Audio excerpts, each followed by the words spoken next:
esse é o Painelcast, o podcast da EARP. Eu sou a Fabiola Narciso, engenheira civil. E eu, Bruno Prota, engenheiro agrônomo. Nosso colega da EARP, o engenheiro Paulo Cinelli, vai nos acompanhar nesse bate-papo, porque é especialista no tema que vamos conversar aqui. Bem-vindo, Paulo. Obrigado. Estou lisonjeado por ter sido chamado para esse debate proveitoso. Muito bom. Hoje o episódio será diferente, a gente vai dividir ele em duas partes. A primeira parte é com Antônio Carlos de Oliveira Júnior e a segunda com o Linneu Andrade de Almeida. Os dois são engenheiros e vieram para falar sobre o mesmo tema, o abastecimento de água por meio da captação do Rio Pardo. O engenheiro Júnior é engenheiro civil, especialista na gestão pública e em gerenciamento de cidades. Foi gerente regional da CDHU, do CODASP, do Centro de Engenharia do Ministério Público de São Paulo e também gerente-geral da Secretaria de Infraestrutura de Ribeirão Preto e da Transerp, atual RP Mob. Tem currículo, hein, amigo? Hoje é secretário da SAERP e a secretaria que tomou o lugar do DAERP e tem responsabilidade que vai além de garantir o abastecimento da cidade. Bem-vindo, Júnior. Muito obrigado Fabiola, Bruno, é um prazer estar aqui contribuindo aí com o Painelcast. Prazer é nosso, Júnior. Quer começar? Pode. Júnior, gostaríamos de saber um breve histórico de como é a captação da água do Rio Pardo. Bom, a Ribeirão Preto, né, a gente... Do projeto, né? Do projeto do Rio Pardo, tudo inicia, né, com essa questão do abastecimento de Ribeirão Preto, que hoje, né, através de 120 poços do aquífero Guarani. E com isso a gente vem explotando do aquífero uma água muito grande, mais de 6 mil litros por segundo, né, 6 metros cúbicos por segundo.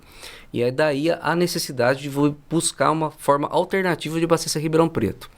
Se você pensar em Ribeirão com mais de 700 mil habitantes, é uma única cidade que a gente conhece que é 100% de um aquífero.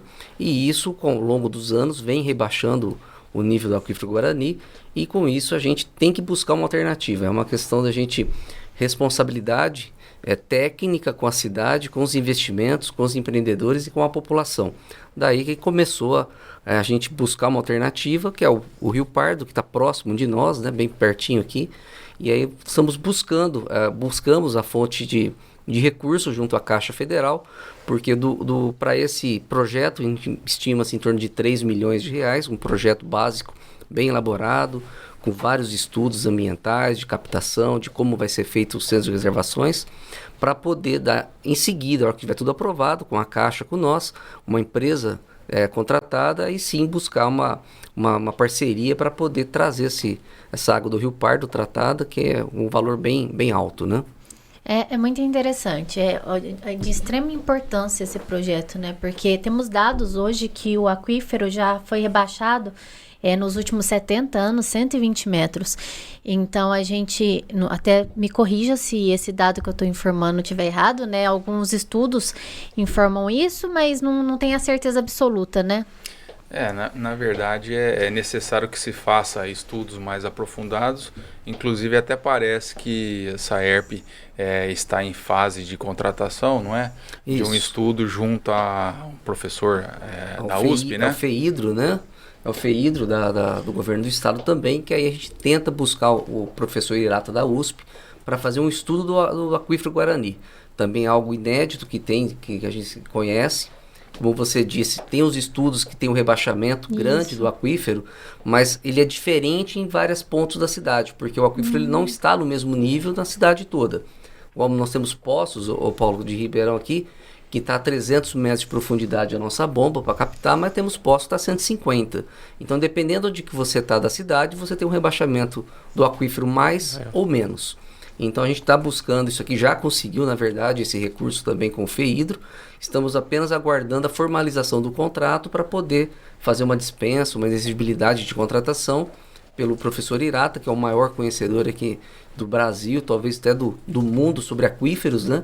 Para poder fazer esse estudo bem detalhado, para a gente saber até quando que a gente consegue tirar água do aquífero, e com esse estudo a gente vai ter que, sim, tomar outras alternativas, buscando a fonte do Rio Pardo, porque se esse estudo falar que está rebaixando mais ainda, você tem que buscar essa água para poder estar abastecendo o Ribeirão Preto, né? E acho que também vale lembrar que, enfim, Ribeirão Preto, né, abastecido aí por 100% de poços, e cada vez mais estão tendo empreendimentos, e as dificuldades de se perfurar poços são grandes por causa das legislações que não permitem poços próximos. Enfim, existe uma diversidade aí de regras, então cada dia mais está mais difícil também perfurar poço em Ribeirão. Complicado. E parabéns pela prefeitura, pela secretaria, por estar sendo proativa e já procurando uma solução para um problema futuro. Bruno, e aí vem a minha questão, eu queria saber... Desculpa te interromper, só para trazer a informação que a gente tem estudos já realizados pela IARP no Painelcast, tanto na revista Painel quanto no Painelcast, que a gente fala sobre o aquífero. Então é a edição 264, 265, 258. E no Painelcast é o episódio da temporada 3, episódio 12, com o Carlos Alencastre. Quem quiser ouvir um pouco mais sobre o aquífero, o Carlos Alencastre fala pra gente os estudos que ele fez. Pode continuar, Bruno, desculpa. E na minha pergunta é com relação à segurança sanitária dessa água provinda do Rio Pardo.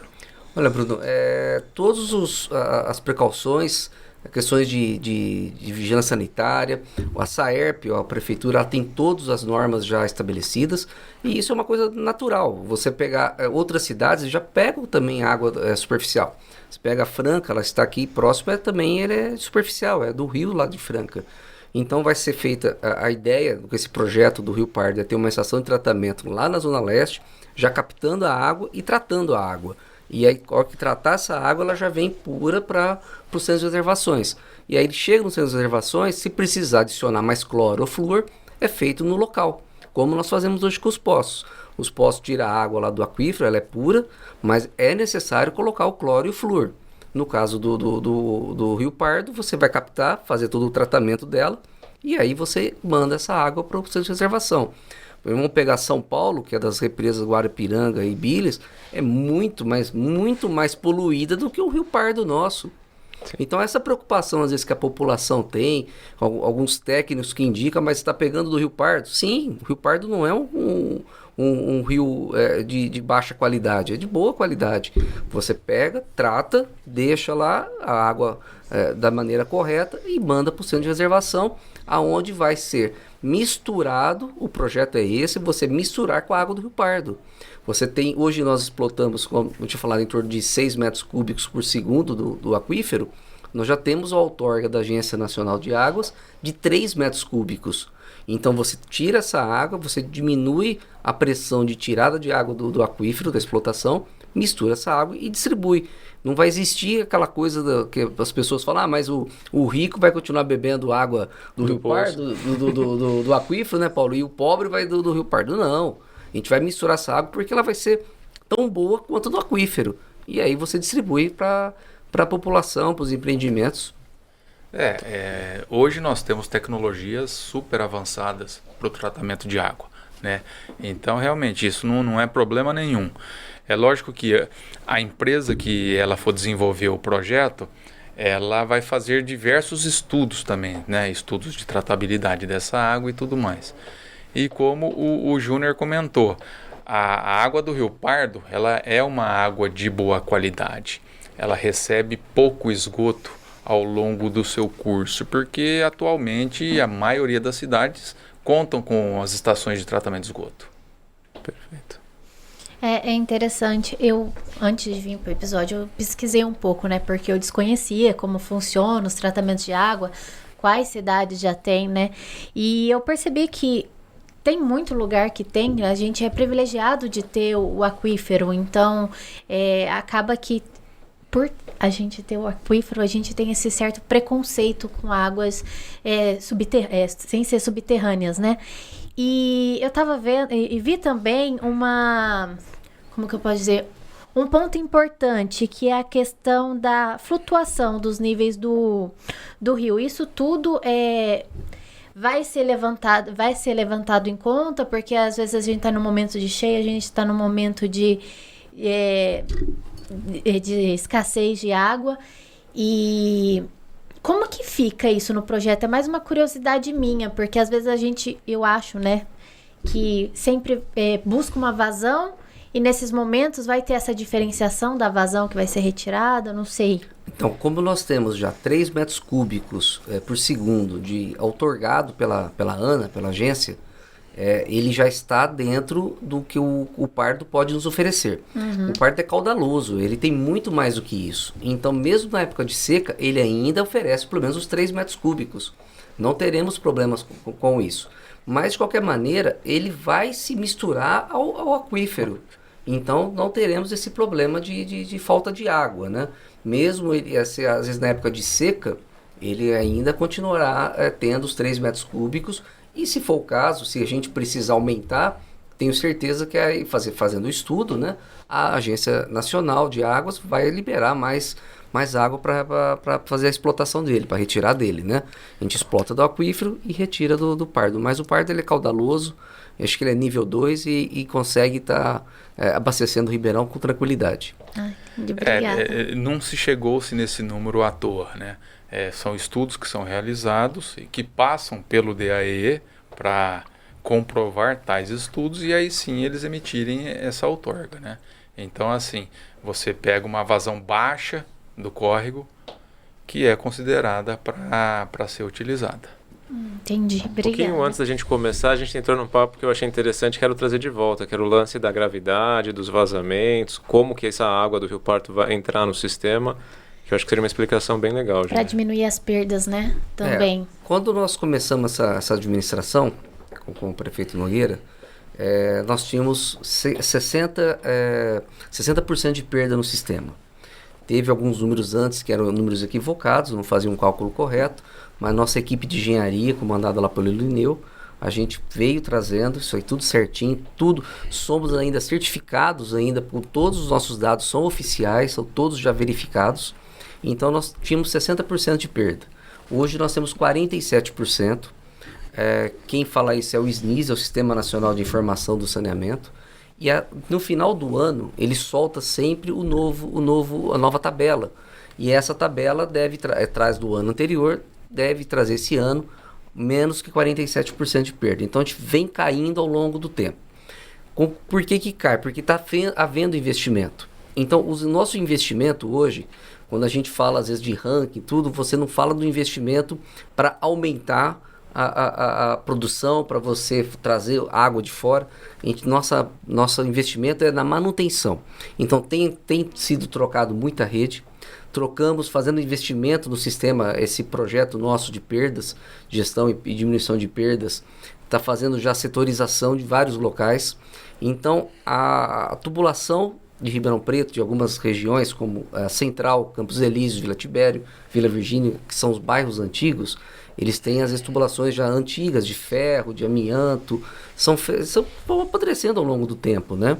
E aí a gente vai trocando isso, vai fazendo toda a manutenção e a substituição. A parte da região central, que é talvez a mais complicada nossa aí, a gente tem já um investimento já garantido pelo CAF, que é um banco interamericano, e mais de 300 milhões para o município inteiro, e só para a região central nós colocamos 20 milhões para trocar toda a tubulação de lá. Então, a hora que fizer essa substituição, nós temos certeza que vai diminuindo ainda mais. Então, o do Pardo, o que acontece? São as adutoras novas que saem lá da região da Zona Leste e vêm para centro de reservação, tudo novo. E aí sim distribui por gravidade, e na hora que você faz a gravidade, você diminui a pressão do sistema e aí ocorre menos vazamento. Ocorrendo menos vazamento, as perdas são menores. Então é uma coisa linkada à outra. Esse programa nosso que a gente está fazendo, as adutoras pela cidade, é para fazer a setorização. Nós vamos agora construir 6 novos reservatórios. Esses reservatórios já têm locais da cidade que já tem uma empresa que ganhou isso. São reservatórios novos, viu, Paulo? Não tem mais cimento metálico, é um reservatório, a gente chama que é o parafusado vitrificado, modelo da Sabesp. Já temos 6 locais desses. A hora que colocar esses reservatórios, o poço, em vez de jogar direto na rede, na pressão, jogar para o reservatório descer ali por gravidade essa água, já vai diminuir o vazamento. A nossa ideia é que até o final de 2024 A hora que a gente consegue setorizar, implantar os reservatórios, a gente cai em torno de 30% a nossa perda, que já é um valor bom, não é o adequado, tudo, que o ideal é nunca ter perda, né? Mas já começa a ser algo mais palpável para você ver aonde está sendo desperdiçada a água, onde tem o vazamento, porque aí vai ter a setorização do sistema em Ribeirão Preto, que até então, né, o pessoal furava poço, injetava na rede, o que sobrava na rede ia para o reservatório, e com isso você tinha um problema exatamente desse vazamento, onde são as redes mais velhas, onde tem registro que às vezes cai comporta, tudo, começa a dar pressão no sistema e aí vaza. Então, a Pardo vai trazer também essa água para centros de reservações por gravidade, onde vai também contribuir para a diminuição das perdas. Só uma dúvida. A gente trabalha hoje com uma extração de 6 metros cúbicos por segundo. Sim. Do aquífero. Do aquífero. Se a gente reduzir esses 17% que falta hoje para chegar nos 30%, a gente vai aumentar em quase 1 metro cúbico a mais por segundo. Sim, a gente reduzindo. Na verdade, vai disponibilizar. Sim, vai deixar de se perder, vai estar disponível, o que reduziria ainda mais a necessidade do Rio Pardo. Sim. E além disso, nós temos também a gente tem o SAERP na escola, a SAERP agora está na Feira do Livro de Ribeirão Preto, né? Para conscientizar a população do uso racional da água, né? Se a gente, até foi apresentado naquela palestra do Lineu, na Associação de Engenharia, onde você tem os bairros, né? Você tem nessa setorização, bairros com menos consumo de água e aqueles bairros com muito consumo de água. Então, o ideal que a gente vê, preconiza a ONU, a Organização Mundial da Saúde, 110 litros daria para a pessoa sobreviver ao dia, né? A Ribeirão tem local que dá quase 300 litros por dia a pessoa consome. Então, a gente precisa ainda ter as pessoas ter a consciência de usar de maneira racional a água para poder, no futuro, não ter problema para ninguém, né? É até interessante essa colocação dos bairros. Eu estava presente lá na palestra, eu achei muito interessante o que foi levantado, que o SAERP também informou, né? Que hoje temos uma mudança de pessoas de bairro para bairro, e às vezes a água que está sendo consumida nesse bairro, ela agora mudou para o outro, essa mudança, né? E isso o SAERP já está levando em conta. Você pode falar sobre? Essa é uma questão dos estudos de setorização de consumo de água para exatamente ir ao encontro do que o Paulo falou dos empreendimentos. Os empreendimentos têm crescido na cidade, a construção civil não para, né? Então, para você liberar os empreendimentos, não dá para furar poço. Antigamente se furava poço cada esquina. Hoje não pode. Você tem um problema com o DAE não libera, você tem questões ambientais. Então você precisa daquele poço ser utilizado da melhor maneira possível. E aí isso vai trazer... você tem que estudar aquela região para saber o que você pode liberar. Então, se o poço está lá e ele produz, que é o limite que a gente pode retirar de 250 metros cúbicos por hora, por dia, a gente não consegue colocar mais gente para consumir daquele poço. Uhum. Então, é importante essa conscientização, esse estudo dos engenheiros da SAERP, para poder identificar qual que é aquela região, a setorização que está consumindo água. E aí a gente ir lá para conscientizar mais ainda, liberar empreendimento onde só tem água, né? Porque se você começar a liberar empreendimento para tudo quanto é lugar, daqui a pouco não tem água mais para ninguém, né? E acho que também tentar levar em consideração esses setores que têm mais consumo, eventualmente detectar o motivo disso, né? Às vezes é por causa de questão de classe social, né? A pessoa mora em loteamentos, você tem áreas verdes que são irrigadas, então isso também acontece, né? Sim, existe uma demanda maior. Uma coisa que eu achei interessante, mas eu acho que não sei se ajuda a equilibrar isso. Quando você fala em trabalhar por gravidade, não se interligaria todos eles, né? Porque se interligasse, um lugar que tivesse um consumo menor acabaria suprindo um lugar com consumo maior. O ideal são setores, né? Setores de abastecimento, onde você tem os reservatórios, os poços, e aí você tem aquele setor só para poder você abastecer aquilo lá. Você pode ter, às vezes, uma interligação, mas você teria registros e válvulas de manobra para poder separar um consumo do outro. Porque como você está por gravidade, vai chegar a um lugar também que essa gravidade às vezes não vai chegar, essa água vai descer toda. Então você vai fechando os setores e aquele abastecimento é naquele setor. É importante isso porque você consegue identificar vazamentos, por que consumiu muito lá? porque teve um vazamento, um rompimento de uma adutora, ninguém percebeu, então você consegue fazer isso. É importante a setorização em Ribeirão Preto. Com isso você vai ter controle sobre a operação do sistema. É interessante. Na palestra do DAERP mesmo, vocês mostraram como ia ser a setorização, né? Eu achei muito interessante até a classificação de quantos poços já temos em Ribeirão. Você tem de cabeça? Olha, nós somos abastecidos por 120 poços. 120. 120 poços outorgados, né, pelo DAE para a Saerp, né? Só que a gente sabe que isso tem muito mais, porque antes você tinha poços particulares que davam-se essas outorgas, né? Hoje é um pouco mais difícil pelas legislações ambientais, mas você tem o da Saerp 120 poços. E acredito que mais de 300 aí de particulares. Eu trabalho diretamente com essa área, a gente sempre trata com o Saerp, o Paulo também, né? Porque eu trabalho numa construtora e a cada lançamento, a gente tem que buscar uma diretriz, o Saerp, para verificar se tem água, se não tem, para entrar nessa comunicação para ver se é necessário fazer poço, se não é. E agora vai facilitar com a questão da água do Rio Pardo, né? Eu vi que esse projeto, o estudo é até 2027 e as obras estão até 2033. Nós temos a previsão de até de 2 anos. Então seria nós estamos em 2023, até 2025 esse projeto esteja pronto.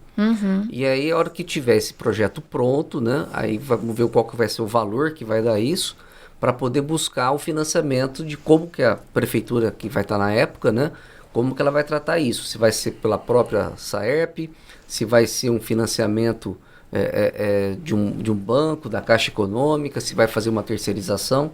Então, a ideia é até 2025 estar com todo o projeto pronto, e aí você vê depois como que vai ser feita essa implantação.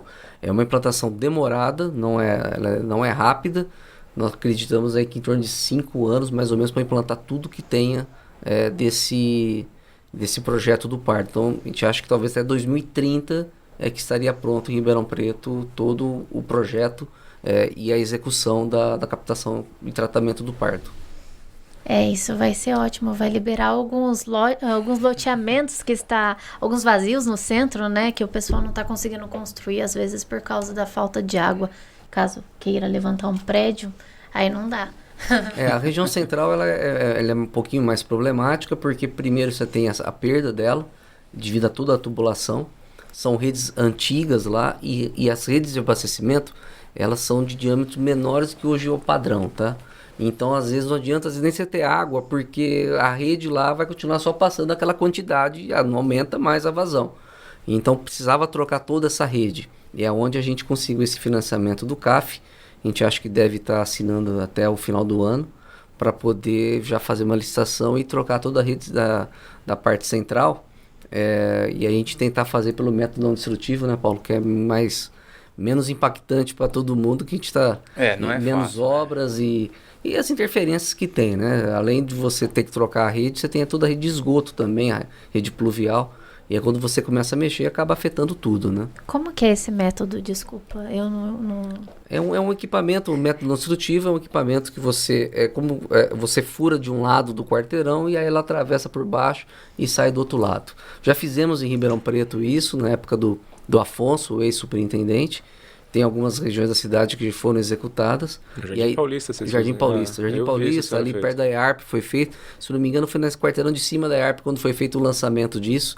Naquela rua acima ali. Isso, foi ali em cima. Foi ali em cima, a máquina assim, ela vai furando e vai saindo e sai do outro lado. E aí puxa a tubulação. E aí você começa a fazer as conexões.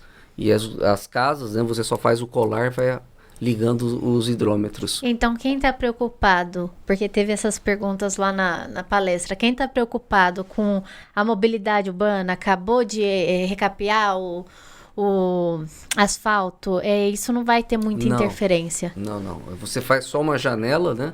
Ou no asfalto ou na calçada, e aí passa o equipamento e ele sai do outro lado. É isso aí mesmo. É muito comum esse tipo de método não destrutivo através do gás, né? Hoje a gente vê bastante implantação de canalização de gás feita pelo método não destrutivo.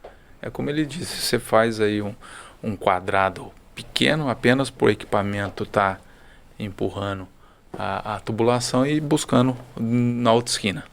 É uma perfuratriz, né? Ela vai indo e depois ela sai do outro lado.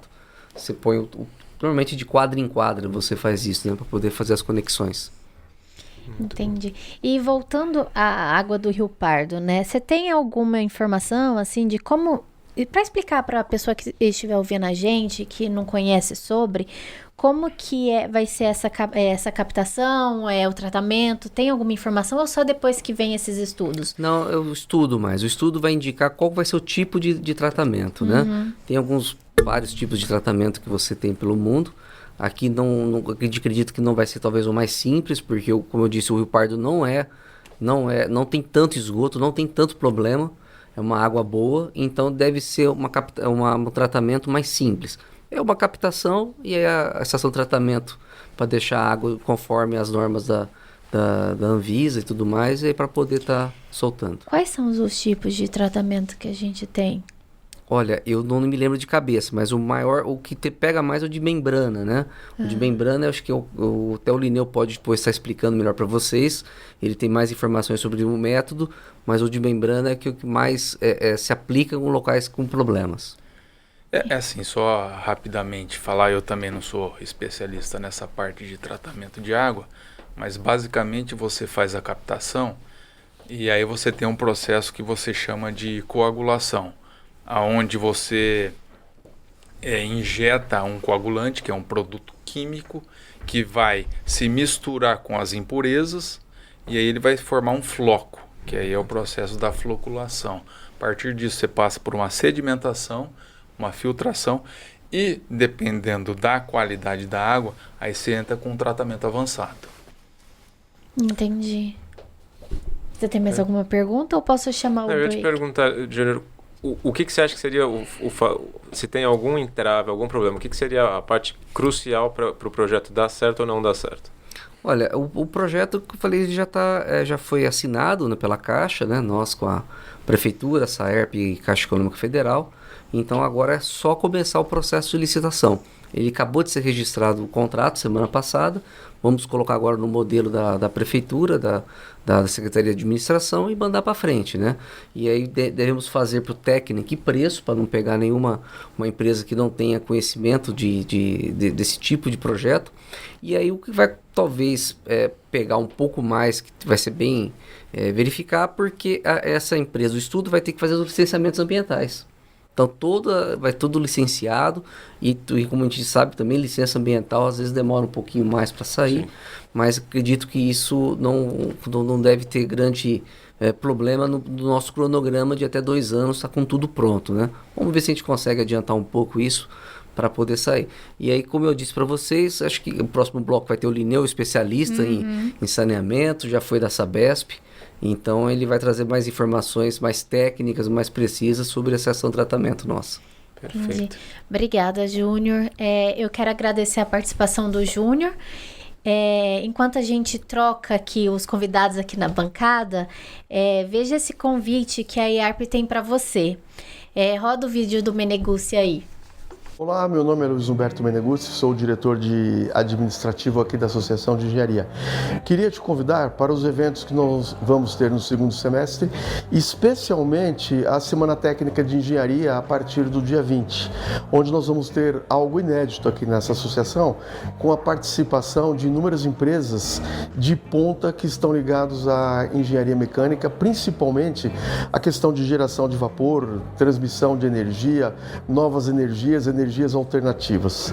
Vai ser um evento fantástico, fabuloso, com as empresas já confirmando presenças, e nós queríamos convidar você para estar presente, que afinal é a nossa razão de ser aqui da associação. E gostaria também de informar que na associação nós temos excelentes convênios em benefício dos associados.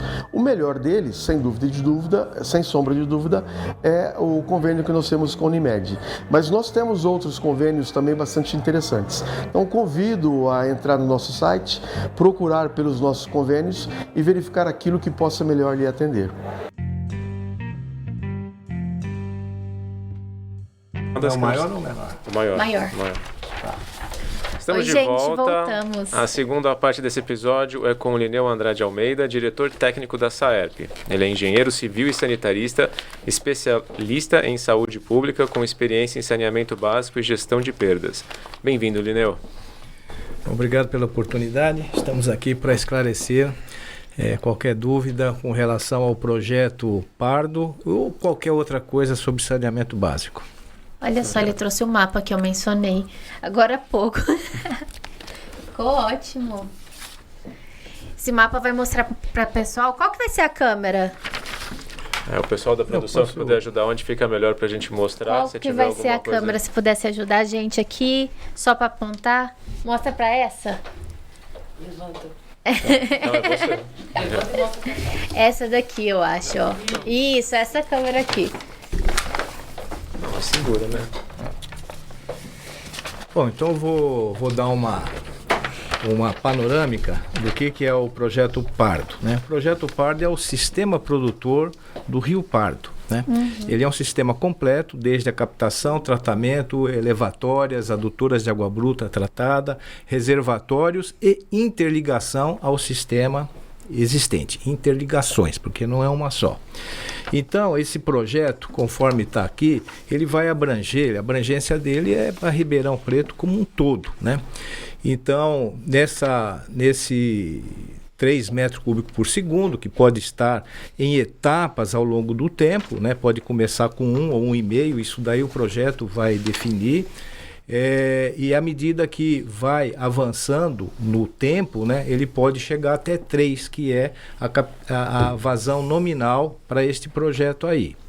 E conforme a gente vai aumentando isso, vai diminuindo a explotação do aquífero subterrâneo.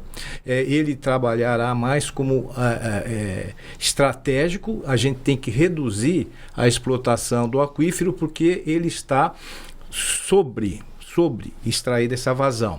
E a gente tem que reduzir essa vazão, por isso substituição por esta água aí.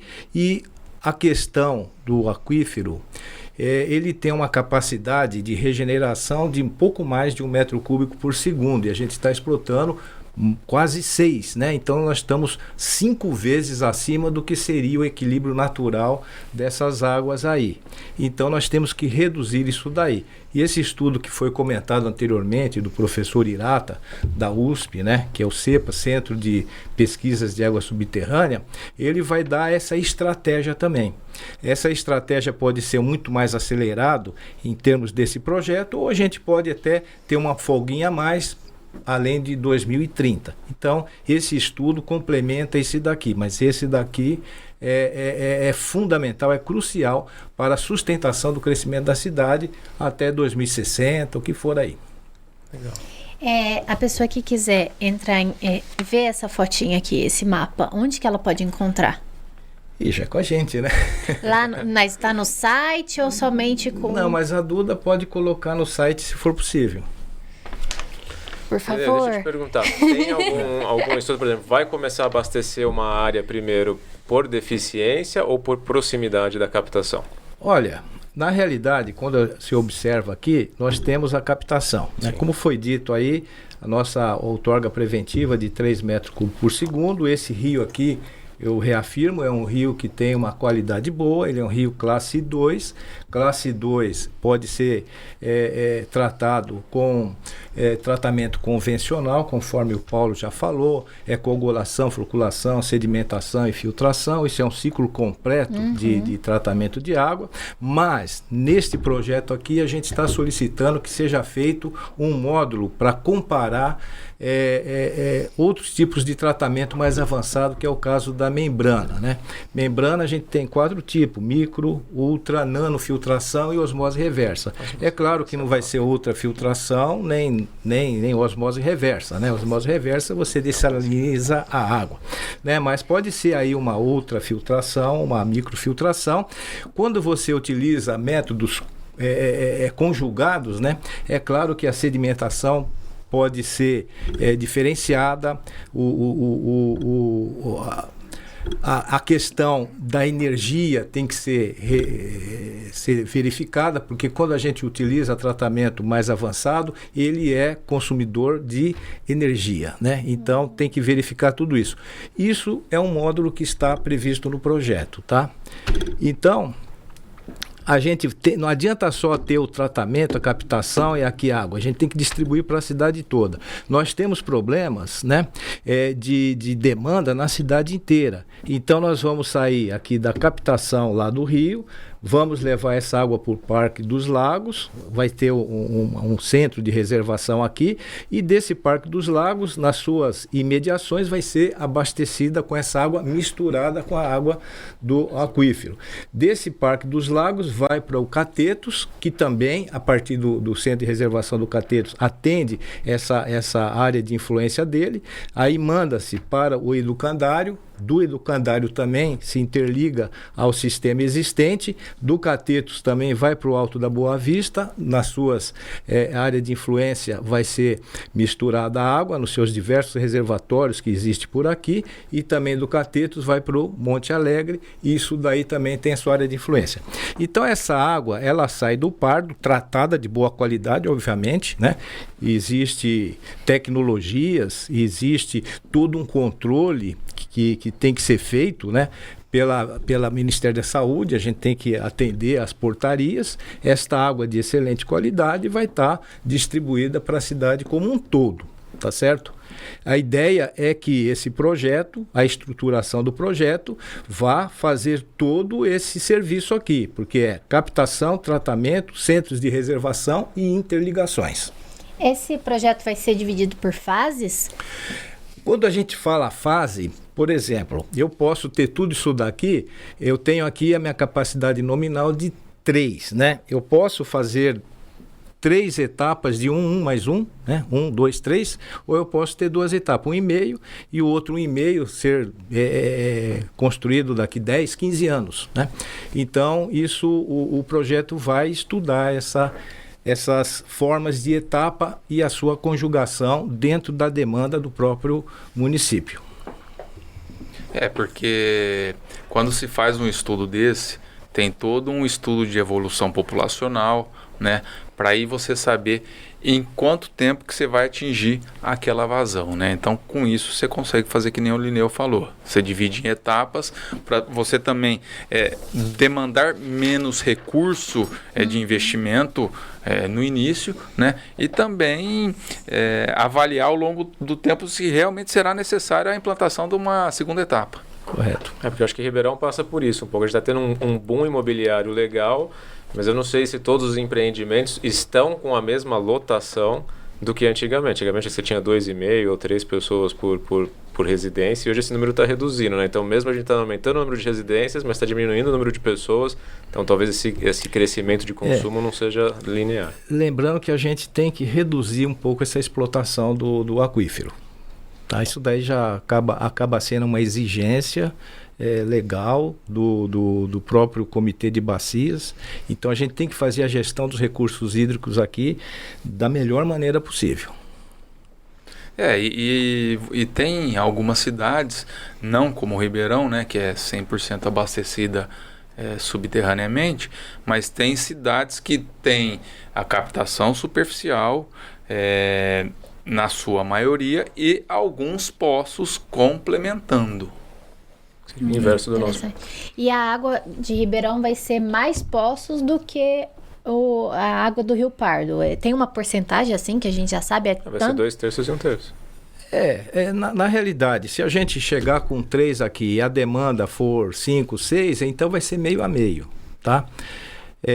Se a gente tiver com 1,5, então a gente tira 1,5 de lá e continua, né? Essa diferença, 4,5 que a gente, mais ou menos, a gente fornece, né? Explota 6, 4 a 4,5 água faturada. Né? Que assim, acho que só... E aí, então, vamos... aí é 3, 1,5 para dar os 4,5. Vai depender também do estudo do professor Irata, né? Para avaliar se nós vamos continuar podendo captar conforme estamos fazendo isso ou não. Vamos ter que reduzir para esses poços e tudo mais.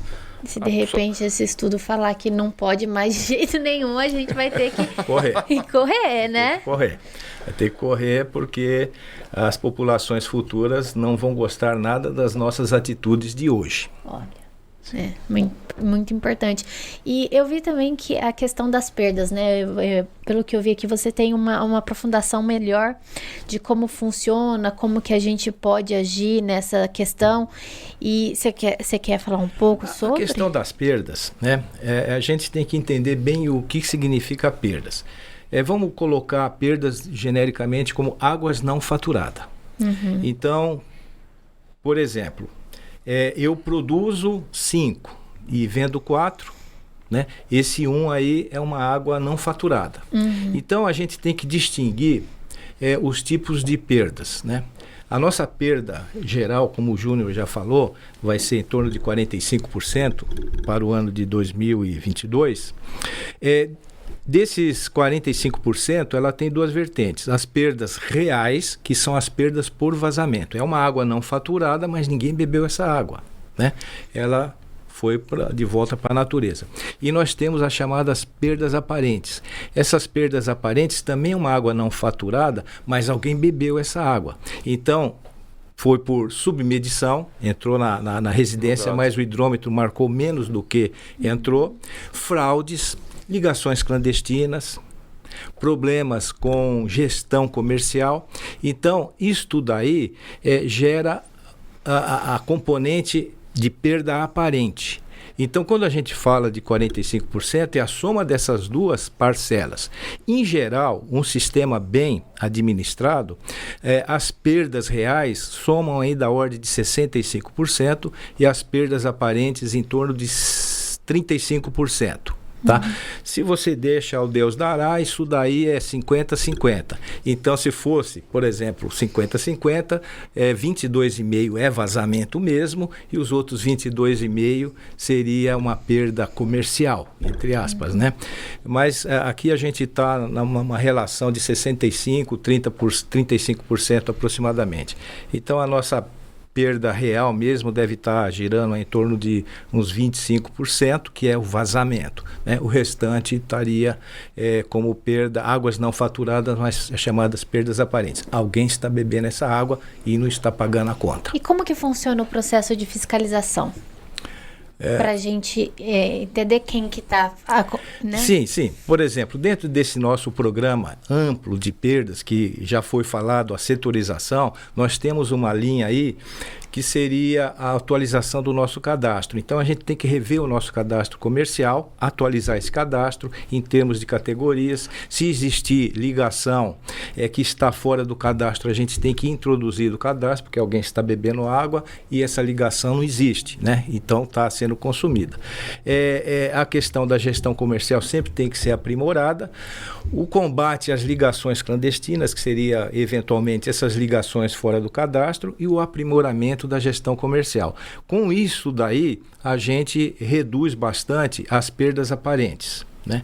Mas as perdas reais, a gente tem que consertar vazamento visível, consertar vazamento não visível e fazer a gestão do plano de pressões, que é exatamente a setorização. Quando eu tenho um plano de pressões bem definido, bem controlado, a gente reduz as perdas. Não que não esteja vazando, a gente reduz as vazões de vazamento, tá certo?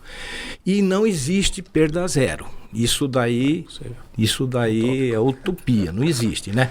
Perdas sempre tem. Tanto que a meta do Marco Regulatório de Saneamento, para que todos devam atender em 2033, a perda estipulada como o limite que todos devem atingir é de 25%. 25% dentro das perdas totais, obviamente, somando essas duas aí, a real e a aparente, a comercial e a física, por assim dizer. Tá? E a gestão disso daí tem que ser no dia a dia, é o dia a dia da operação. Se a gente não ligar para essas coisas, as perdas aumentam. Então, a gente tem que ter isso como rotina, a gestão e a redução das perdas. Isso é dia a dia. Assim, acho que só complementando, o Lineu, existe também um programa de substituição de hidrômetros, porque o hidrômetro adota-se, né, a utilização do hidrômetro por 5 anos, né? Então também tem que se fazer essa troca desses hidrômetros para que você tenha as leituras reais. É só para complementar, foi muito bom você ter lembrado disso.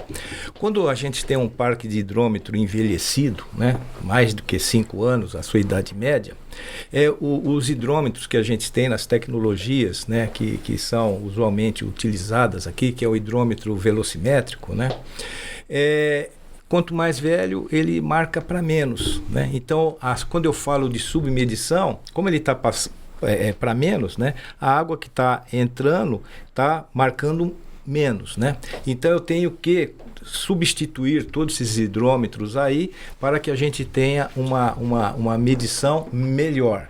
Mas mesmo os hidrômetros novos, né, se eu tiver um parque novinho de hidrômetros, eu vou ter submedição. A nossa submedição aqui, ela está muito relacionada com a existência de caixa d'água. Então, as grandes perdas ocorrem nas baixas vazões. Nas casas, por exemplo, um vazamento de uma válvula de descarga, por exemplo, está aquela aguinha saindo, né? E aquilo lá o hidrômetro não registra, porque é uma vazão muito baixa. Então, menos do que 9 metros cúbicos por hora, o hidrômetro não marca. É 100% de erro. De 9 a 15, mais ou menos, pode variar aí de 100% a 5% de erro. Então, esse é um problema da existência de caixa d'água, que é a nossa metodologia aqui brasileira. Tá? Então essa redução na vazão na entrada na casa dá essa diferença. Vazão baixa, o hidrômetro não marca. Porque a inércia dele, dos hidrômetros que a gente tem, classe B aí, de 0,75, a inércia dele é 9 litros por hora. Até 9 litros por hora, o que passar, 9 litros por hora, ele registra nada. E existe, assim, alguma tecnologia que hoje já foi lançada que tem situações melhores. Por exemplo, existe tecnologias de, por exemplo, hidrômetro pequenininho ultrassônico, né? Mas só que ele chega a ser umas 10 vezes mais caro do que o outro. Dependendo da situação, e a gente utiliza os hidrômetros ultrassônicos para os grandes consumidores, a partir de 300, mais ou menos 300 metros cúbicos mês, a gente já utiliza o hidrômetro ultrassônico. Esse hidrômetro ultrassônico, o range dele de erro é mais ou menos 1%. Desse outro aí é mais ou menos 5%. Quando o hidrômetro está em uso, né? Saindo da fábrica é mais ou menos 5% até a chamada vazão de transição, ou Q2, que a gente chama, e a partir desse até a sua vazão máxima é mais ou menos 2%. Esse é o erro normatizado. Entendi. E sobre as perdas que são não aparentes, né? A física, as aparentes, que aí são os vazamentos. Os vazamentos. Ou extravasamento. Isso. Tem alguma tecnologia também para essa detecção mais rápido? Sim. Existe tecnologia. Bom, primeiro que o nosso cliente, nosso cliente tem que estar observando. Então, quando a gente vê um vazamento, obviamente está ali, vai lá e abre. Mas a gente tem que fazer uma campanha de pesquisa de vazamento não visível, né? A gente utiliza a metodologia acústica, né? Utilizando haste de escuta. Quando você bate num cavalete, uma haste, uma pessoa experiente sabe, há algum vazamento por perto. Aí vem com um aparelho chamado geofone eletrônico e identifica, aí checa para ver se está mesmo, aí abre e faz o conserto. Existem outros equipamentos, por exemplo, correlacionador de ruídos, né, que você coloca num ponto da sua rede, num registro, e no outro ponto, 100 metros, e ele dá exatamente o ponto onde tem um vazamento. Você vai lá e conserta, porque ele tem cada pico, é um vazamento. Então, essa é a chamada metodologia acústica. Existe metodologia por gás também, por gás hélio. Se injeta gás hélio na água, aonde sair essa diferença, porque aqui a gente tem hélio, e é uma porcentagem constante. Se tiver mais hélio, então significa que ali tem um vazamento, tá? Então, essa outra tecnologia. Essa questão também existe por satélite, que identifica o cloro na água. Então, se o satélite vê que tem uma mancha de água que tem um cloro, então sabe-se que ali tem um vazamento de água, então teria que partir por essa acústica ou por gás para identificar o ponto, abrir e consertar, porque não adianta eu falar, tem um vazamento em 30 metros aqui, eu não vou abrir 30 metros, eu tenho que saber onde está. A tecnologia por satélite pode mostrar esses 50, 100 metros, aí você vai lá na rede e acha o ponto, ou pelo correlacionador de ruído, se tiver muito difícil. Por exemplo, correlacionador de ruídos não importa a profundidade. A acústica, que seria uma pessoa passando, obviamente eu tenho que ter uma pressão mais elevada, tem que ter ali no mínimo 8, 10 metros de coluna d'água, e a rede não pode estar muito profunda, no máximo até 1,80 m. Se a rede estiver profunda, aí a gente não vai conseguir pela metodologia acústica, não. E o SAERP faz esse controle por satélite? Não fazemos isso, é uma tecnologia mais moderna, mas a gente faz a acústica, assim como a maioria dos operadores utilizam essa tecnologia. Tanto é que todas as empresas que se prezem têm uma divisão de controle de perdas. Deixa eu lhe perguntar, a gente conversou na entrevista anterior com o Júnior que pretende se reduzir a nossa perda para 30% até 2000. Até terminar o contrato que a gente tem com a Caixa aí, até final de 2024, início de 2025, a nossa expectativa é que a gente reduza para 30% com a setorização, porque hoje nós temos um plano de pressão muito elevado que faz com que a gente tenha as vazões de vazamento grande. Então, na hora que eu controlar essa pressão, a vazão do vazamento reduz. Existe, mas a vazão reduz. Vai reduzir. Então, esta água recuperada é que deverá a gente chegar aí nos 30%. Depois, nós temos que reduzir para 25% até 2033. Aí, a gente tem que continuar fazendo as pesquisas, né? Tem que consertar os vazamentos, tem que continuar fazendo pesquisa. E o custo para você reduzir de 30 para 25, de 25 para 20, por exemplo, fica muito caro. Porque aí a gente entra na substituição de ativos. Então é substituição de rede, substituição de adutoras, substituição de ligações, e isso é muito caro. Tá? Então, por isso que também os 25% é um número bom, não é alto para o Brasil. Por exemplo, a Inglaterra tem em torno disso. Então, grandes países aí de primeiro mundo têm em torno de 20% a 25%, às vezes até 30%. Ponto fora da curva, a gente pode citar o Japão. O Japão me falaram de 4% a 7% de perdas, tá? Mas lá você tem até, como participaram de guerra, tem terremoto, então eles, para chegar nessa excelência, eles levaram mais de 50 anos. É uma tecnologia também mais apurada, não? Então, mas aí a minha pergunta assim, a intenção é realmente no físico, no vazamento físico, não nessa perda comercial. Não, na perda comercial também, porque a gente tem que manter o nosso parque adequado, não envelhecido. Nós temos que coibir as fraudes, tem que fazer todas as visitas dos suspeitos, nós temos que reduzir essas ligações, nós temos que fazer a questão fundiária e regularizar as invasões, porque aquilo lá é uma água que está sendo, entre aspas, roubada, mas é uma água social, que a gente tem que dar a cidadania para aquele pessoal, e uma ligação de água e uma conta de água é um instrumento de cidadania. Sim. É perda de faturamento, né? Se você não tratar, não é? Então isso daí é o dia a dia de um operador.